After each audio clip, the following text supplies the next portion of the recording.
আমি বলছিলাম যে কিভাবে পাকিস্তানের সঙ্গে এরা জোড়ার কথা বলতে পারে ইউনূস, আমার ধারণা নেই। কারণ যে পরিসংখ্যান বলছে, যে তথ্য বলছে, সে তথ্য পরিসংখ্যানগুলো ভয়ঙ্কর। ভারতের সাহায্য নিয়ে যে দেশটা স্বাধীন হলো, সেই দেশে এই নতুন তৃতীয়বারের জন্য বিপ্লব টিপ্লব করে তাণ্ডব চালিয়ে যারা উপদেষ্টা মণ্ডলীতে অবৈধ সরকারে বসে রয়েছে, তারা প্রত্যেক মুহূর্তে ভারতের প্রতি বিদ্বেষ ছড়িয়ে দিচ্ছে এবং ভারতের বিদ্বেষের বক্তব্যগুলো এমন করে ফেসবুক সোশ্যাল মিডিয়াতে তারা ভাইরাল করছে যেন মনে হচ্ছে বাংলাদেশের 100% লোকই ভারতের প্রতি বিদ্বেষ মনোভাব পোষণ করে।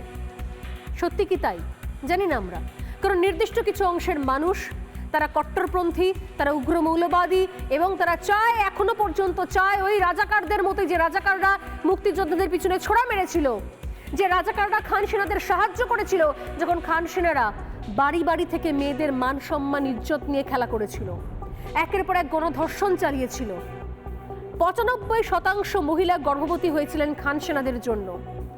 সেই রাজাকার তারা এখনো পর্যন্ত সেই ভারত বিদ্বেষের বিষ গুলে যাচ্ছে, মিলিয়ে যাচ্ছে বাংলাদেশের মধ্যে। আমি একটা ছোট্ট এক্সাম্পল দেব। বলছিলাম যে প্রমাণ ছাড়া কথা বলি না। তারেক রহমান যুগ্ম সচিব হচ্ছে গণ অধিকার পরিষদ। নিঃসন্দেহে ইউনূসপন্থী, নিঃসন্দেহে তৃতীয়বার যে স্বাধীন হচ্ছে বাংলাদেশ তার মধ্যে সামনে উঠে এসেছে। মাঝে মধ্যে বক্তব্য টক্তব্য রাখেন, কি যে বলেন, কি করেন, এতটাই আহাম্মক, এতটাই অশিক্ষিত, অর্ধশিক্ষিত। এদের সম্পর্কে কথা বলতে আমাদের রুচিতেও বাধে, কিন্তু বলতে হয়, শোনাতে হয়, কারণ না হলে ওই যে কিছু এপারেও কিছু জামাতি দালাল, কিছু রাজাকারদের দালাল রয়েছে, তারা বলতে শুরু করবেন যে আসলে রিপাবলিক বাংলা ঠিক জিনিস বলছে না। তারেক রহমান তো মহান মানুষ, তিনি তো ভারতকে পুজো করেন, ভারতের সম্পর্কে তিনি বিশাল ভালো ভালো কথা বলেন, ভারতকে তিনি বন্ধু মনে করেন। এই সমস্ত উল্টোপাল্টা বলতে শুরু করার আগেই আমি বরং শুনিয়ে দিই গণ অধিকার পরিষদের যুগ্ম সচিব তারেক রহমানের দুটো বক্তব্য। শুনে দেখুন কি বলবেন। বেঈমান, নেমখারাম, নাকি ইচ্ছে করে ষড়যন্ত্র করে কথাগুলো বলছে, কোনটা? শুনুন।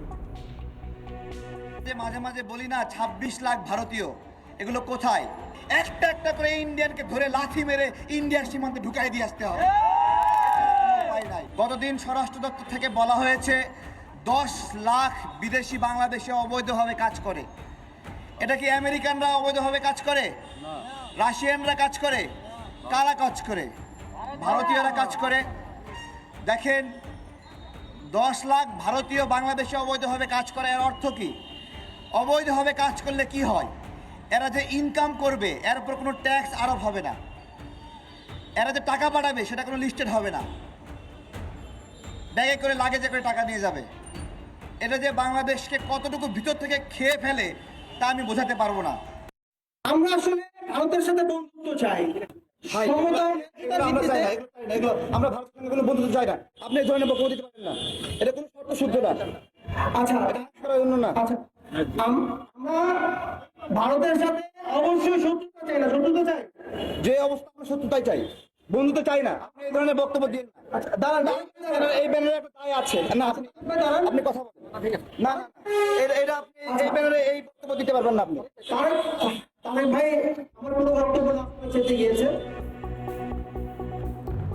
তারেক রহমানের বক্তব্য শোনাচ্ছিলাম, কিন্তু তার সঙ্গে এটাও দেখাবো এই মুহূর্তে আমাদের আজকে যারা অতিথিরা রয়েছেন, যারা বলবেন যে প্রশ্নগুলোর উত্তর আমি চাইছি, সত্যি সত্যি ইতিহাস বলানো যায় কিনা।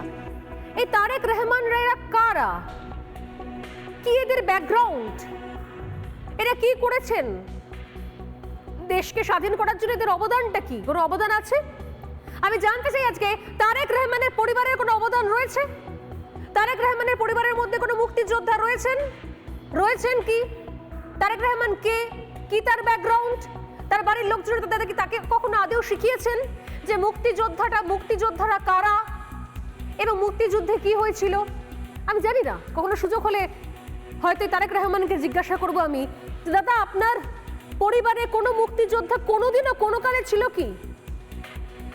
কিসের ভিত্তিতে আপনারা পাকিস্তানের হয়ে কথা বলেন অথচ ভারতের বিরুদ্ধে কথা বলেন, ভারত বিরোধী মন্তব্য করেন? একটা ছোট পরিসংখ্যান দেখাই দেখুন। রক্ত ঠান্ডা হয়ে যাবে, হিমশীতল হয়ে যাবে, সারা শরীর দিয়ে ঠান্ডা রক্তের স্রোত বয়ে যাবে যদি একবারই তারেক রহমান এবং তারেক রহমানের মতো এদের আরো সমস্ত ভাইরা সেদিনের ইতিহাস মনে করেন যে পাকিস্তানের খান সেনারা কি করেছিল পূর্ববঙ্গে, চলুন দেখা যাক। 1971-এ খান সেনাদের নৃশংসতা এক ঝলকে দেখাই। অনেক ভয়ঙ্কর সমস্ত এক্সপেরিয়েন্স রয়েছে, অনেক ভয়ঙ্কর ঘটনা রয়েছে ইতিহাসের পাতায়, জল করছে। তার মধ্যে মাত্র 7 থেকে 8টা পয়েন্ট তুলে ধরবো। আমি জানি না তারেক রহমানের এগুলো দেখবে কিনা, আমি চলুন নজর রাখা যাক 71-এ খান সেনাদের নৃশংসতার দিকে। 71-এ খান সেনারা কি কি করেছিল? প্রায় 4 লক্ষ নারী এবং শিশু, নাবালিকা পর্যন্ত তাদেরকে ধর্ষণ করা হয়েছিল গায়ের জোরে। 4 লক্ষ, এখনো পর্যন্ত কম বেশি যে সংখ্যা পাওয়া যায়। 2 লক্ষ নারীকে গণধর্ষণ করা হয়। তারা এরপর মানে অনেক ক্ষেত্রে গণধর্ষণের পরে তারা মারা গিয়েছে বা তারা আবারও ফিরে এসছে, অনেক সময় তারা হারিয়ে গেছে। গণধর্ষণের ফলে 95% মহিলা গর্ভবতী হয়ে পড়েন, কারণ সেই সময়তে নির্দেশ ছিল পাকিস্তানের খান সেনাবাহিনীর কাছে, যত বেশি সংখ্যায় পারো পূর্ববঙ্গের মহিলাদের ধর্ষণ করো, তাদেরকে গর্ভবতী করো, যাতে তাদের পরবর্তী প্রজন্ম থেকে যায় বাংলাদেশে, তারা না থাকলেও তাদের প্রজন্ম থেকে যায়। একসময় যে ত্রাণ শিবিরগুলো তৈরি হয়েছিল না বাংলাদেশের যুদ্ধ পরবর্তী, সে সমস্ত ত্রাণ শিবিরের কাজ ছিল শুধুমাত্র গর্ভপাত করানো। ভাবতে পারেন, আমার কথা নয়, বিভিন্ন আর্টিকেল রয়েছে দেশ থেকে, ভারত থেকে, আরও বিদেশ থেকেও, যেগুলো যারা ইউরোপ থেকেও যে সমস্ত স্বেচ্ছাসেবীরা যারা ত্রাণ শিবিরে কাজ করেছেন তারা বলেছেন শুধু গর্ভপাত করানো হতো এই ত্রাণ শিবিরগুলোতে। ফেনাঘাট এবং হাতিয়ার চরম নৃশংসতার কথা আজও ইতিহাসের পাতায় চোখে ভাসে। কীরকম নৃশংসতা?